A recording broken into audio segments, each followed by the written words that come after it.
Ladies and gentlemen, before I turn the good air over to the not-so-tender mercies of our fine-feathered friends, the crow and the quail, I think it only fair that you should know something about these two very rare birds.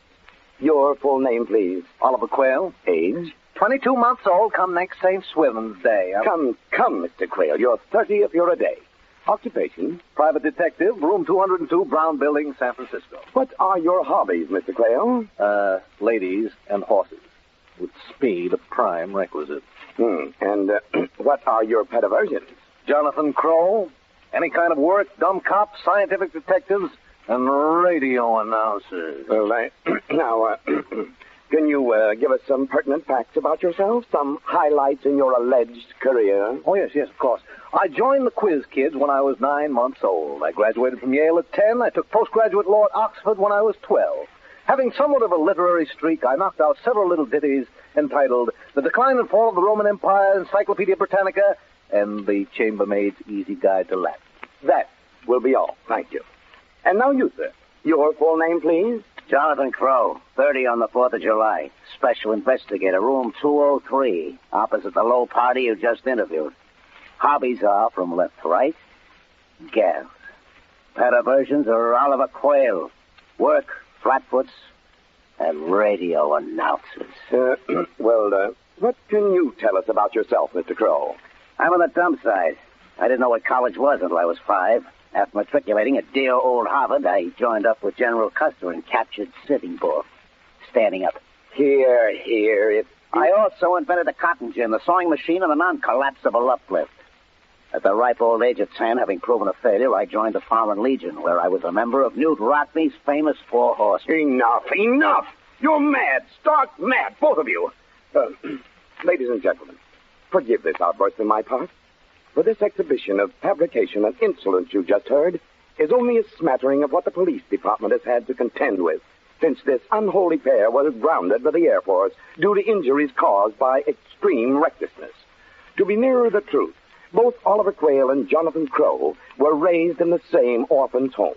Their education is just average. They work only when starvation is on their 5-yard line or when a pretty girl is involved, and are extremely allergic to the truth, especially when dealing with the fair sex and the long-suffering San Francisco police. Speaking of the naked truth, brother, where and with whom were you last night at 11:30 p.m., and how do you explain that lipstick under your left ear? Why, when did you write your mother last, my noble friend? I wrote, and how and where'd you get that pound of butter? Why didn't you tell the income tax collectors that $2,000 gift to charity was a dame named Myrtle? Pay no attention to them, ladies and gentlemen. Our story really begins with Come on, Johnny, return the guy's bridge. I will if you return these 2 pages. It's a deal. Hey, chump, this'll teach you not to talk out of turn. Goodbye now.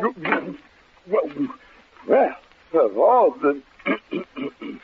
As I started to say, ladies and gentlemen, the Crow and the Quail are only part of our mystery story entitled The Corpse Declares a Dividend. The story itself takes place in the little seaside village of Montrose Cove. Montrose Cove has a weekly gazette, circulation 2300, 1 hotel, 1 movie theater, 1 gas station, and to be truthful, 1 purpose. And that is to be left alone. But before I allow myself to ramble on, let me tell you and turn you over to one of the town's more substantial inhabitants who can tell you more about it than I can.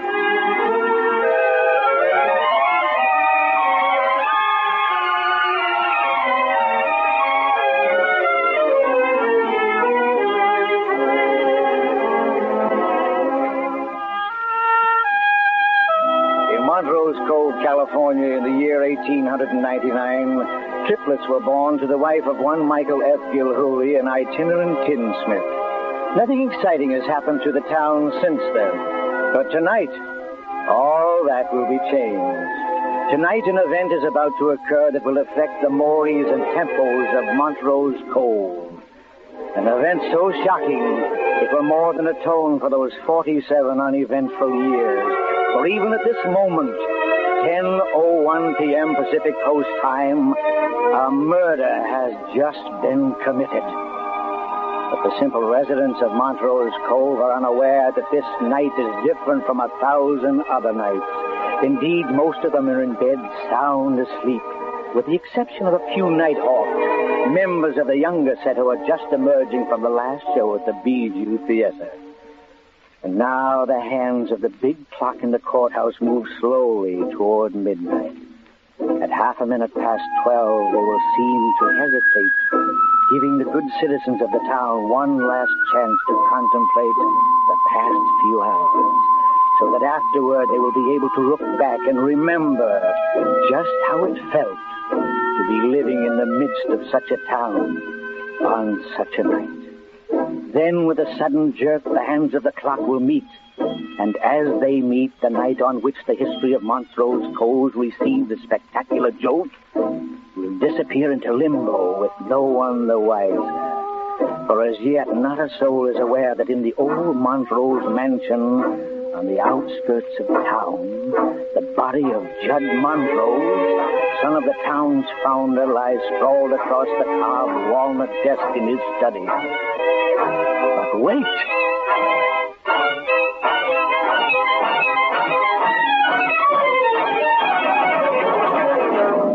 There must be one who knows the murderer. And how do I know? You see, just about 60 seconds ago, I was murdered.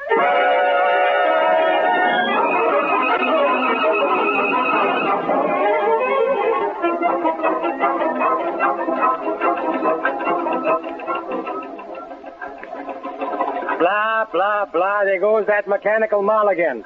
Grab the teletype, McCluskey. Got it? Uh-oh. Uh-oh, what? It says here, be on the lookout for Red Willie Montrose, alias Monty Rose, recently released from San Quentin. Wanted in connection with the murder of his uncle, Judd Montrose. Ah. Well, how do you like that, Sergeant Leroy? Why, Red Willie never carried a rod in his whole life. Nah, Willie's strictly a Pete man, one of the best safe crackers in the business. Very well regarded. Yes. He always figured that a safe was the best place for somebody else to keep their money. Yeah. Well, anyhow, what I was going to say is that all of us got at least one murder in our system if given the proper incentive. His brother, Willie, had it. Yes.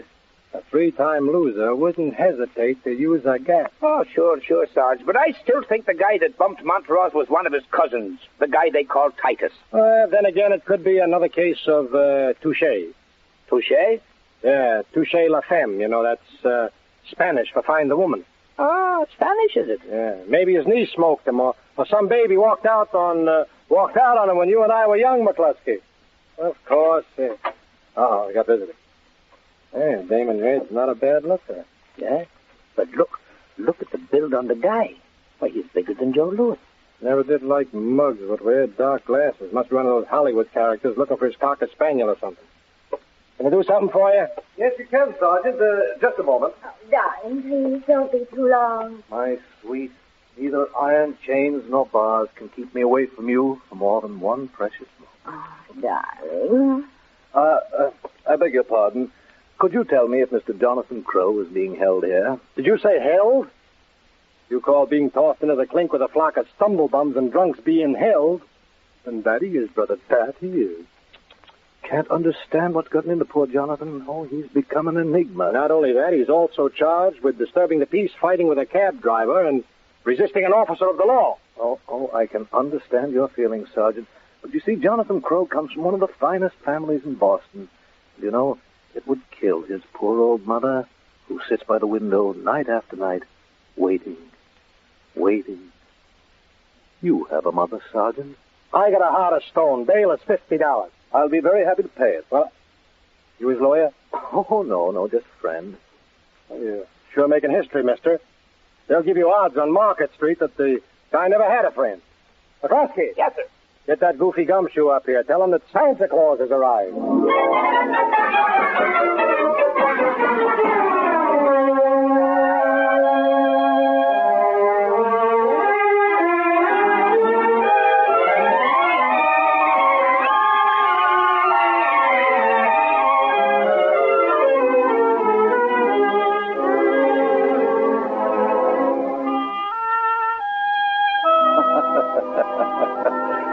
this is the late Judd Montrose speaking. If you will recall, just about 3 minutes ago, I was murdered. At this time, I wish I could take you to Montrose Cove to meet some of my precious relatives whom I haven't seen in years. Their presence, I might add, was undoubtedly inspired by the message to them from my attorney, who intimated that there might be an advance reading of my will. You see, there is a slight sum of $1.5 million to be distributed among 4 of them. I imagine their love for me on this day must have been very profound. I can see them in my study. Sherry Mason, my niece, blonde, young, beautiful. My other niece, Marcia, now Mrs. Hubert Grosvenor. Marcia is several years Sherry's senior, also beautiful in a different way. Hubert Grosvenor, jealous, humorless. A government investigation hangs heavy over his graying locks. His tanned face is lined with worry.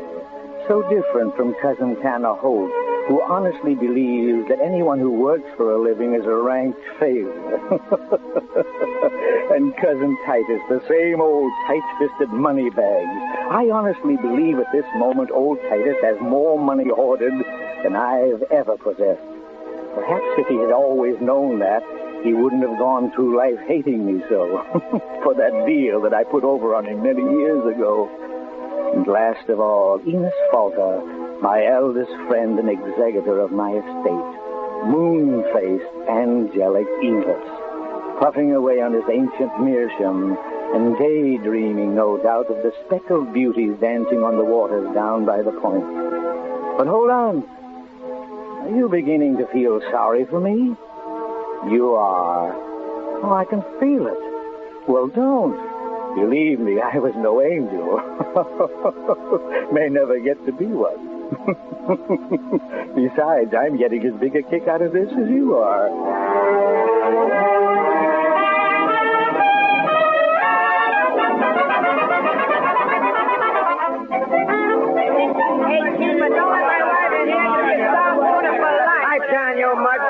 Keep us trying to listen to me be talking. Blow it out of your ears. We don't have to listen. Man, turn open boogie woogie. Yeah. You dead beats will wind up in solitary if you don't shut up. Hey, wait a minute, Redmond. What is this, a hog calling contest? Lay off the racket. That's what I've been telling them, McCluskey, but they'd rather take their orders from the crow over there. He's the ringleader. Guilty, Your Honor.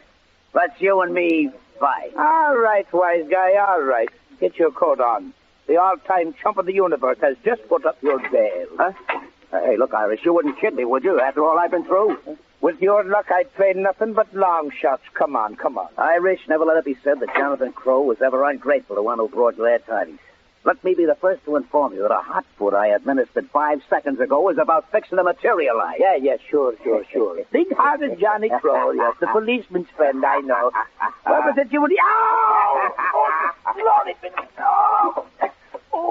About time you two got here. What are you limping for, McCluskey? Well, it's me rheumatism, Sarge, so help me it is. You're dirty. All right, Crow. Here's your watch and your empty wallet. Sign for. Oh, thanks. Jonathan Crow, special investigator. Had to get that in. Yeah. And the next time you're brought in here... Honest, Sarge, there won't be any next time. Who do I thank for this base on balls? That gentleman by the window with his back towards you. He's talking to that girl. Oh.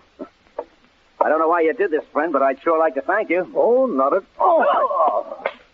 Holy smoke. Hey, you lunatic. What's the big idea? Grab him, McCluskey. Yeah. No, wait a minute here. Oh, holy cat. He's not only bigger than Joe Louis, he hits twice as hard. Let's both of them grab and start. Hey, you took a poke at me, mister. For that, you'll be sorry. Now, take it easy, gents. There must be an easier way to do this. Watch out. Oh, now I'm sure of it. All cops have big feet. They go by best sunglasses. Well, I'll be it. It's Oliver Quail. I might have known it. What did I ever do to deserve to have both you birds here at the same time? Why should I be punished like this? But, Sergeant... You're supposed to be private dicks, but even a private dick should have some sense of ethics and propriety. But not you guys, no. You make your own rules, and you want the rest of the world to abide by them. McCluskey. Yes. Give me a vitamin B1. Oh, now, everything you say is partly true, Sergeant, especially about the Crow. If I had my way, I'd slug him once a day and twice on Sundays and holidays. But to say that I also took a poke at you, Sergeant, why, that's nothing more than hallucinating. Now, look, Sarge, how would you feel if that red-headed ape wrote to your best girl in Oakland that you were a married man and the father of 6 children? One of the kids had 2 heads. Holy cat. As Virgil so aptly put it, amati hic stragotibus mortibus, which freely translated means slander kills love more quickly than perfidy. Look, I still say you took a poke at me, and that's a 2-year offense. Oh, no, you're wrong. You're dead wrong, Sarge. Why, I respect McCluskey, the uniform. Lock him up. Don't let him communicate with nobody. Yes, Good heavens, what'll I do now? Don't do anything, baby, until you hear from me. Get going, Quail. Now, Sergeant, you're going to regret this. You'll despise yourself in the morning. You... Oh, I'm amazed that such brawls can take place in a police station. Miss, anything can happen when them 2 birds get together. You got a complaint? Well, why don't you do something about that man on the floor? He sounds like he's in terrible pain. Yeah, I'll take care of him. All right, Cole, snap out of it. Oh. Come on, you're cluttering up the place. Where's the atom bomb ran? Did they fire any more bodies? You wasn't hit by no bomb, Johnny. Your pal Oliver Quail bounced a 1-2 off of that last jaw of yours. I'll be a sad sack. Where is the no-good? Quail's taking your place in the bullpen. You can't do that. Let me at him. I'll tear him apart. I'll break every bone in his body. Get out of here before I lock you both up. I'm keeping him here incommunicado till tomorrow morning.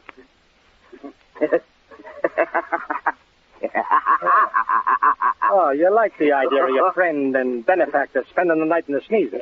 No, I was thinking of a gag a guy told me at Tijuana. I just got it. Hey, where's my hat? I didn't see you come in here with no hat. Yeah, since when do you wear a hat? Well, I had one when I came in. Oh, it's back in the cell. I'm going back there and get it. All right, McCluskey, take him back to the bullpen and be sure you don't start another ruckus with the Quail. Keep your eye on both of them. Yes, sir. Come on. And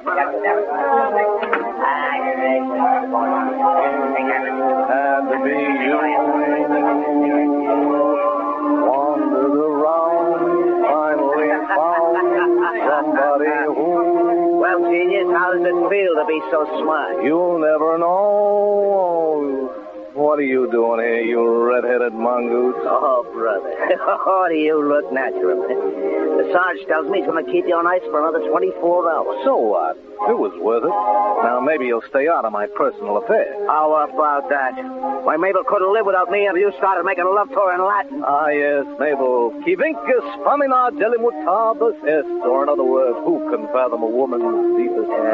Yeah, never mind that mumbo-jumbo. You just stay away from my days from now on. We interrupt this musical program to bring you an important news flash. The most sensational news of the moment is a new development in the mysterious murder of Judd Montrose, which for more than 24 hours has baffled local and county authorities at the little seaside village of Montrose Cove.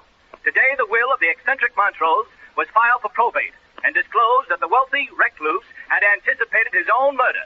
The will provides that in case of his unnatural death, the sum of $50,000 is to be paid as a reward to the person who solves the crime. The strange will also provides that no beneficiary of the estate is to receive 1 cent until the murder is brought to justice. The executors of the estate are furthermore instructed to pay all expenses necessary to prosecute the search for Montrose's assassin. Further development will be... Hey, wait. Turn up that radio. Oh, no. No. This is too good to be true. A $50,000 sweepstake is fixing to roll, and the Quail can't get out of his cage. Ollie, I forgive you for everything. When I come back with that dough, I'll let you slug me again. Oh, Johnny, now why would I want to do that? You're my pal. I love you. Come on, what are we waiting for? Let's get out of here. Sure. Let's. What do you mean, let's? You're a jailbird, Quail, my fine feathered friend. Johnny, don't say that. Hey, Johnny. Remember when we were little kids? Yeah. Remember how we used to swipe lobsters from the Maggios down to the waterfront? Yeah, and then that time you cut a big hole in the seat of my pants, and I didn't know it until Margie saw. Hey, do you remember that platinum blonde from Monterey? Yeah, the one I was nuts about, the one you took away from me. Yeah. No, Johnny, I promise I'll never look at another dame Johnny, you gotta get me out of here. Get yourself up with some of that Latin jive. There's 50 G's in it. Now, Johnny, you're a chump. If we don't go into this together, your muscle and my brains, why, we'll knock this murder over in 12 hours. It's open and shut. You're not kidding, Papa. I'm in the open and you're shut, which gives Johnny a 24-hour head start. Sleep well, my delinquent chum. Johnny, don't do this to me. Johnny!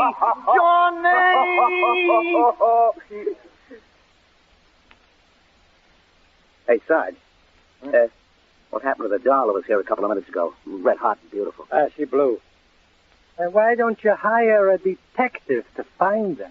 An excellent suggestion, Sergeant Leroy. I'll take the case.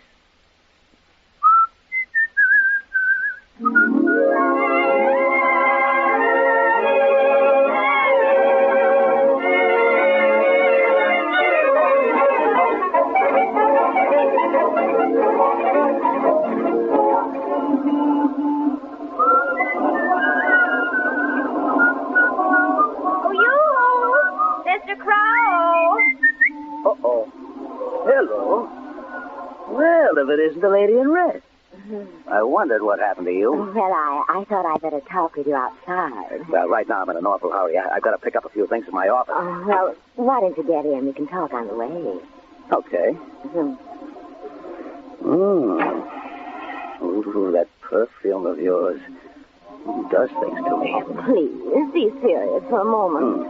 I'm in terrible trouble. I've had a premonition of imminent danger, as though a shadow were engulfing me. Day after day, I feel it growing nearer and nearer. I don't think I can stand it much longer. And just yesterday, I found myself doing the strangest thing. Never mind about yesterday. What are you doing tonight? Oh, nothing sacred, is there? Oh, I'm sorry, baby, miss. I don't know what I could have been thinking about. Oh, hey, driver, pull up in front of that old wrecked building there, the one that hasn't been painted in years. Look, sweetheart, this is where I get out. Aren't you going to help me? Oh, I'm in a terrible rush now. I'll tell you what. You take care of the cab and then wait for me in my jalopy. It's in a lot right behind this building. In the meantime, I'll run upstairs and pack my goods. Oh, please hurry, dear. I'm much too nervous to be alone.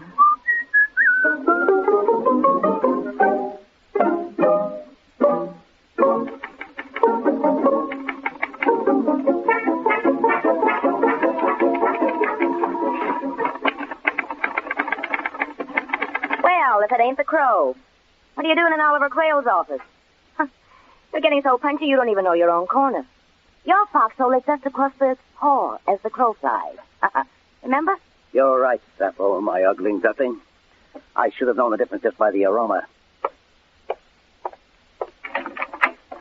Cleo, my darling, my sweet, my precious. How is the most competent secretary this side of paradise? All of which you pay me the startling salary of $22.50 a week, and which I intend to collect before you're 2 minutes older. Now, yesterday was payday, and where were you? That, darling, is a long but exciting story, which I shall recount some rainy afternoon. Oh, now, never mind the bedtime story. Just sign this paycheck. Yeah, glad you got my 45 out of Hock. I don't know what you're up to, but if you're leaving this asylum before you pay this check, it's for 2 weeks back salary. Look, honey, I got a check for the balance of my account. I think there's about $47 left. I'll pay you your salary when I get back. Right now, I'm headed for Montrose Cove and 50,000 smackaroos. What are you selling, hot nylons? I'm not letting you stall me another minute. Now, you put your John Hancock on this paycheck or else. Now, look, lover. I'm not listening, Johnny Crow. I'll holler for the cops, so help me. Sugar push, you would. I would. Just get that John Hancock on the dotted line. Okay, hand me the pen. There. I'll see you in a couple of days. Oh, Cleo, take care of these gentlemen. That won't be necessary. We want you, Crow. Well, what? On suspicion of murder. I'll keep your secret. Don't give us any trouble. Well, you guys nuts. Now blow. I've got things to do and places to go. Hey, stop him! Don't let him get away! Cleo, are you okay? Hey, what happened? What was all that ruckus about? Oh, they just picked Johnny Crow up for murder. Oh, that. Well, what are you grinning about? Well, believe it or not, that big baboon actually came through with 2 weeks back salary. Oh, I really hated to do it to the poor guy because I know he needed the money. But then again, I couldn't get that big red hat out of my mind. Say, look, kid, do you have enough dough on hand to cash this check for me? Yeah, I think so. Now, let's have it. Uh-oh. Honey, you sure got a valuable hunk of property here. Well, what do you mean? The guy that signed this check also signed the Declaration of Independence. Ye gods! John Hancock!